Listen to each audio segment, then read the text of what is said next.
Hey y'all, I'm back. Okay, so when we left off, we did Job chapter 1 and Job chapter 2. Here we have Job, a man after God's own heart. And Satan was looking around the world trying to find somebody that he could tempt and test and that would curse God. And so God told him, "Have you tried my servant Job?" And he said, "I know he won't fold." That's what God told Satan. And so what happened was Satan took Job through a lot of tests and trials. Okay, so here we come with Job chapter 3. And Job is saying, "Let the day of my birth be erased, and the night I was conceived. Let the day be turned to darkness. Let it be lost even to God on high, and let no light shine on it. Let the darkness and the utter gloom claim that day for its own. Let a black cloud overshadow it, and let the darkness terrify it.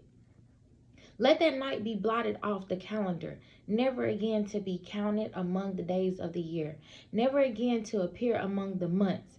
Let that night be childless. Let it have no joy. Let those who are experts at cursing, whose cursing could rouse Leviathan, curse that day. Let its morning stars remain dark. Let it hope for light, but in vain. May it never see the morning light. Curse that day for failing to shut my mother's womb, for letting me be born to see all this trouble. Why wasn't I born dead? Why didn't I die as I came from the womb? Why was I laid on my mother's lap? Why did she nurse me at her breast? Had I died at birth, I would now be at peace. I would be asleep and at rest. I would rest with the world's kings and prime ministers, whose great buildings now lie in ruins. I would rest with princes, rich in gold, whose palaces were filled with silver. Why wasn't I buried like a stillborn child, like a baby who never lives to see the light? For in death the wicked cause no trouble, and the weary are at rest. Even captives are at ease in death, with no guards or to curse them. Rich and poor are both there, and the slave is free from his master. Oh, why give light to those in misery and life to those who are bitter? They are filled with joy. They long for death and it won't come. They search for death more eagerly than for hidden treasures. They are filled with joy when they finally die and rejoice when they find the grave. Why is life given to those with no future, those God has surrounded with difficulties? I cannot eat for sighing. My groans pour out like water. What I always feared has happened to me. What I dreaded has come true.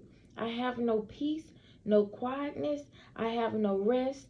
Only trouble comes. So here you see Job was so hurt. He was so hurt, he was willing to die. He was willing to erase his whole life, but he still did not curse God. He didn't curse God. So sometimes in life, our troubles can weigh us down. It can get the best of us. But we have to know and we have to trust and understand that God wants the best for us. He will not put more on us than we can bear. He knows all that we're going through, that we're facing. We have to keep trusting him. Don't curse God. Don't be mad at God. You can talk to him. You can trust him. You can complain, but don't curse him because he has you in the palm of his hands. Just hold on. Change is coming.